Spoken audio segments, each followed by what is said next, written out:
Hey, this is Bert, and this is my second episode of Rebuilding Endor. Today I'm going to talk about how I start up my backdrop and bases for my Endor scene, and I'm going to get into how I weathered my Endor bunker. So let's check it out.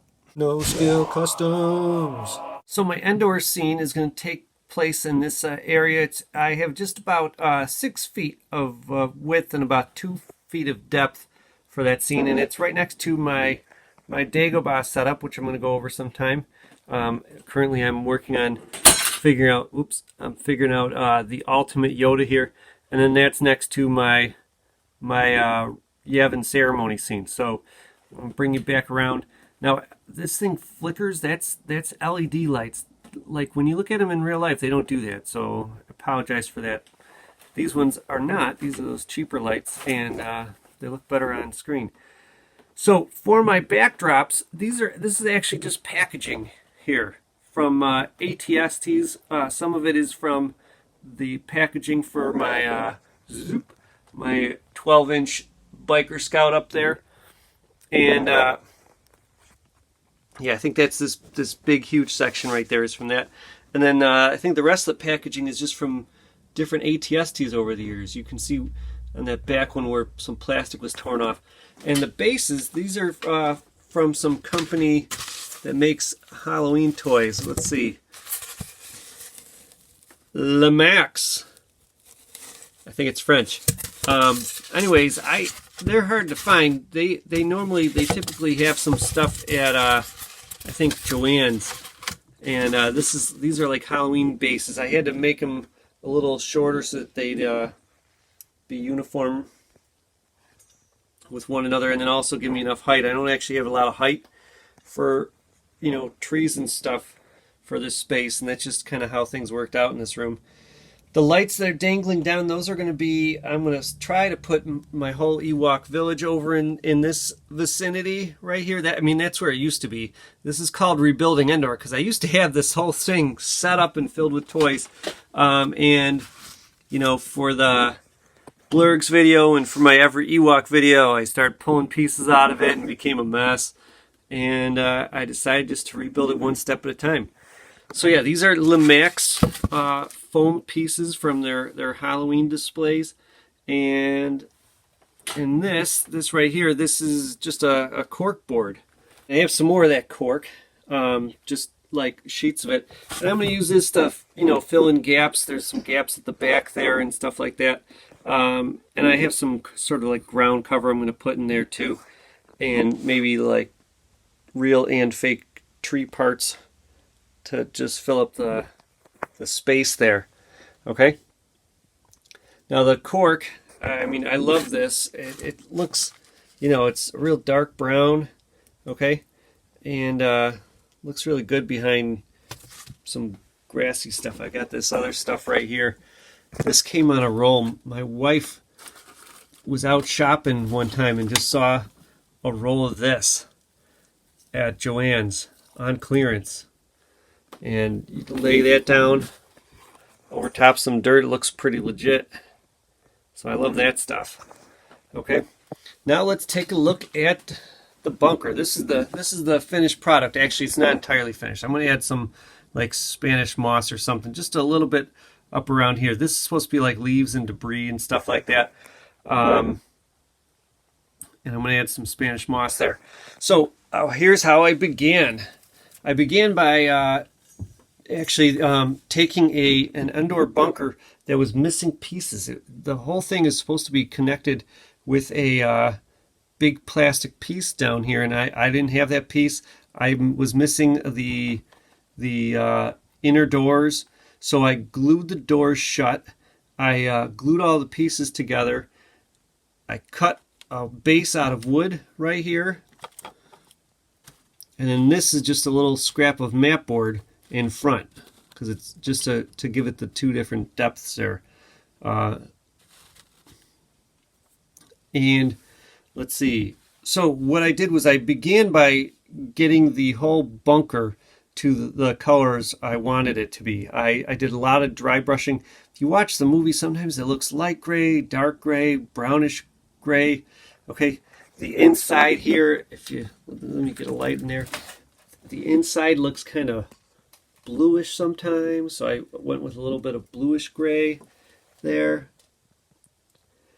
So I kind of layered all these colors together, did a lot of dry brushing, and then when I was done with that, I went back and did really some light gray streaks once in a while. Okay, and I'll be honest, I looked at a lot of shots in the movie and tried to put them where they are in the movie. I don't know if you guys are aware of this, but the bunker is not entirely to scale. It should be taller. It should be a lot wider here at the door. And then an odd thing that I noticed is they actually put more of these little things on there than there should be. There should only be like 5, maybe 4. And, you know, there's, am I going to have to count? 4. There's 8 on here. So it's almost double what there really is in the movie. So I just kind of, you know, made up where I thought it would make sense to have little scrapes and stuff. So that's all done with light gray, and I just kind of tapped a barely wet paintbrush across those edges to make that. And same thing here, just took a paintbrush, and if I ever had too much paint, I would just smear it out. I'm particularly proud of this control panel here. I found like I guess it's like a plastic needle holder for like a needle travel kit, and I drilled some holes in that, drilled some holes in my the interior wall there, and just kind of wired that in, let the wire kind of look like a hinge sort of, and I painted the place, you know, that lines up with that opening door on the wall, and drilled another hole and let some wires come out. Then on the top, I just thought the little dots they had there were too small, so I drilled them out, and that was kind of tough because I didn't actually have a drill bit that was the right diameter for these barrels that I added. And these are just oil drums from, I don't know, maybe a car set or something. I have no idea. I literally just keep boxes of junk, and this was in it. So I like this one better with the detail, but I only had one of it, so it's not really totally symmetrical. I imagine the movie was a little more symmetrical. And I just glued those in place, you know, dry brushed them to match. And then on top, I just crushed a bunch of leaves. It's fun. I figured what would play leaves better than leaves in this display. Now, just so you know, with the leaves, you know, number one, what you have to do is not rake your yard for the whole fall. Okay, and then after winter, you got all these leaves lying around. And I do that every year. But anyways, I'm not going to show you my yard. Sorry. Anyways, then I baked them because you never know what kind of critters or anything like that. So I put a foil sheet down in my oven and baked them for a while.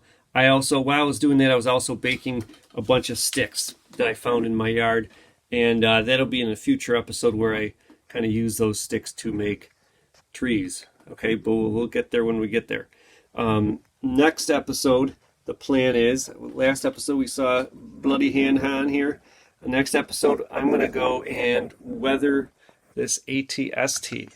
Okay, now I know you might be thinking there's already I don't know what it is, the vintage collection one that has the scratch on it that distinguishes Chewbacca's ATST from the other ones, and I didn't buy that one. I committed to 3 of this ATST back when it was at Kmart, and I'm not buying any more, and so I'm just going to weather these and paint these up and have some fun.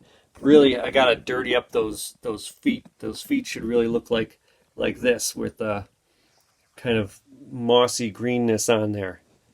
So I'm gonna do a lot of that. This was done just by, I just took a brush that wasn't so great and it was almost like one of those ones used for stenciling, but not quite. And the bristles were all sticking in all different directions, and so I used that and kind of dabbed it on some dark green, and I layered on the light green over top. Now, I've seen a lot of people do this where they they put a lot of foliage here and stuff like that. I kind of feel like in the movie it's just moss growing right on that surface. So I thought just the paint was a good enough effect for my purposes. And I'm going to do that same idea. Maybe I'll put something to represent dirt more, because I kind of feel like they're dirty more than they are mossy, but it's going to be kind of the same idea.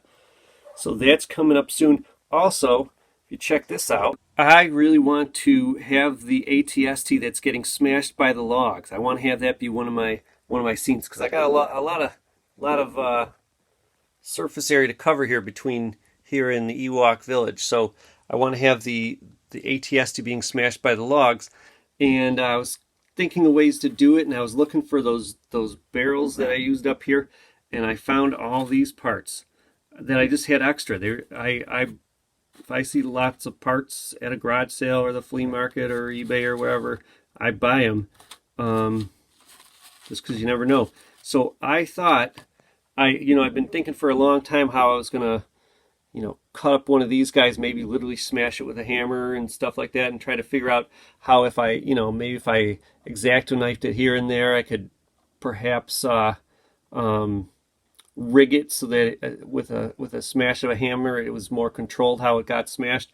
But they're so beautiful and they're all nice and new, so I couldn't really bring myself to do it. So I think I'm going to literally make my own head, and since I have all the detailed parts that would be harder to make, I kind of feel like the rest of it's fairly easy to make. So I might actually just make my own head and toss those pieces on.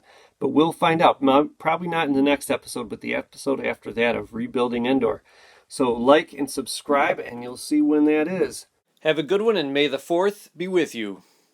See ya.